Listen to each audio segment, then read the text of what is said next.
Hello दोस्तों, मैं हूं Kashdeep Verma. Hindi voice YouTube channel में आपका स्वागत है। दोस्तों, आज के इस वीडियो में हम लोग तुगलक वंश और तुगलक वंश के संस्थापक गयासुद्दीन तुगलक के बारे में पढ़ेंगे। तो चलिए वीडियो स्टार्ट करते हैं। देखिए, तुगलक वंश से पहले दिल्ली सल्तनत में शासन था खिलजी वंश का, और खिलजी वंश के अंतिम शासक थे नासरुद्दीन खुसरो खां, और इसके विश्वास पात्र वजीर थे गयासुद्दीन तुगलक। तो नासरुद्दीन खुसरो खां की हत्या करते हैं गयासुद्दीन तुगलक, और दिल्ली सल्तनत में स्थापना करते हैं तुगलक वंश का।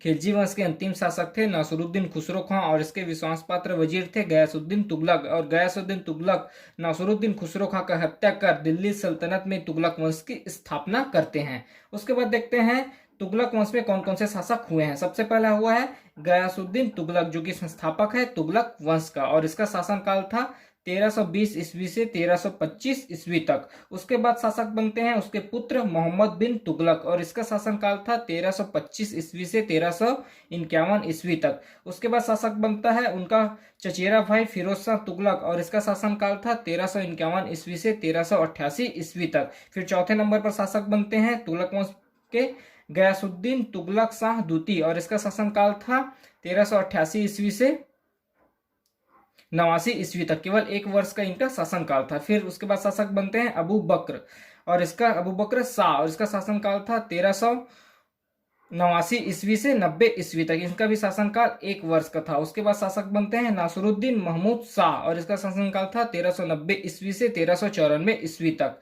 उसके बाद शासक बनते हैं हुमायूं खां, और इसका शासनकाल केवल एक वर्ष का था 1394 ईस्वी में। फिर उसके बाद शासक बनते हैं अंतिम शासक है नासरुद्दीन महमूद तुगलक, और इसका शासनकाल था 1394 ईस्वी से 1414 ईस्वी तक। नासरुद्दीन महमूद तुगलक यह तुगलक वंश के अंतिम शासक थे। और एक चीज ध्यान रखिए कि तुगलक वंश दिल्ली सल्तनत में सर्वाधिक समय तक शासन करने वाला वंश था। 1320 से 1414 तक तुगलक वंश में दिल्ली सल्तनत में शासन किया। उसके बाद देखते हैं तुगलक वंश के संस्थापक गयासुद्दीन तुगलक के बारे में। देखिए, गयासुद्दीन तुगलक जो कि संस्थापक हैं तुगलक वंश के, इसका शासनकाल था 1320 ईस्वी से 1325 ईस्वी तक। इसका उपनाम था गयासुद्दीन तुगलक का उपनाम था गाजी मलिक, और इसका नाम प्रदान करते थे गाजी मलिक उपनाम करता प्रदान करते थे अलाउद्दीन खिलजी। अलाउद्दीन खिलजी के द्वारा इनको नाम दिया गया था गाजी मलिक का, और नाम देने का कारण था मंगोल आक्रमण से रक्षा करना, मंगोलों को पराजित करना। मंगोलों को पराजित करने के कारण ही अलाउद्दीन खिलजी ने गयासुद्दीन तुगलक को गाजी मलिक कहा था। गयासुद्दीन तुगलक ने लगभग 29 बार मंगोलों को पराजित किया था। देखिए, गयासुद्दीन तुगलक प्रथम शासक थे जिन्होंने कुआं नहर तालाब का निर्माण करवाया था। गयासुद्दीन तुगलक प्रथम शासक थे जिन्होंने कुआं नहर तालाब का निर्माण कराया था, और प्रथम शासक थे जिसने डाक व्यवस्था को पूर्ण रूपेण संगठित किया था। देखिए, गयासुद्दीन तुगलक की भू राजस्व नीति थी रस्म ए मियानी, और भू राजस्व कर था 1/3 भाग। इस फसल का 1/3 भाग कर के रूप में दिया जाता था, और जो भू राजस्व नीति थी उसे कहा जाता था रस्म ए मियानी, जिसकी निर्धारण में उदारता दिखाते थे।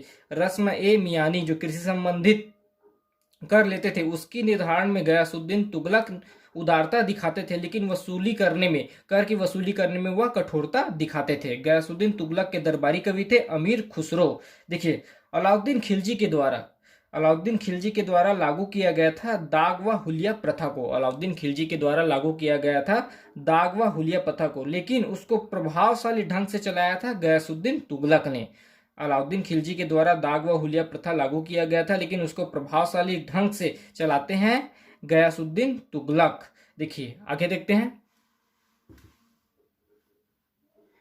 नासरुद्दीन खुसरो खां जो कि अंतिम शासक हैं खिलजी वंश के, इन्होंने सूफी संत निजामुद्दीन आलिया को दान में दिया था 5 लाख टका धन, जिसे वापस मांगते हैं गयासुद्दीन तुगलक, जिसके कारण गयासुद्दीन तुगलक और निजामुद्दीन आलिया जो कि सूफी संत हैं, इन दोनों के बीच विरोधाभास रहा था। और बंगाल विजय के बाद गयासुद्दीन तुगलक संदेश भेजवाते हैं निजामुद्दीन आलिया को कि मेरे पहुंचने के पूर्व वह दिल्ली छोड़ दे। गयासुद्दीन तुगलक के पहुंचने के पूर्व वह दिल्ली छोड़ दे। तब निजामुद्दीन औलिया जवाब देते हैं कि दिल्ली अभी दूर है। और एक चीज और ध्यान रखिए कि गयासुद्दीन तुगलक के द्वारा दिल्ली के समीप तुगलकाबाद नामक नगर बसाया गया था। गयासुद्दीन तुगलक के द्वारा दिल्ली के समीप तुगलकाबाद नामक नगर बसाया गया था। तो इस वीडियो में हम लोगों ने तुगलक वंश की स्थापना और गयासुद्दीन तुगलक के बारे में पढ़ा। आपसे एक रिक्वेस्ट है, अगर अभी तक आपने हमारे चैनल हिंदी वॉइस को सब्सक्राइब नहीं किया है तो प्लीज़ चैनल को सब्सक्राइब करें और वीडियो को लाइक शेयर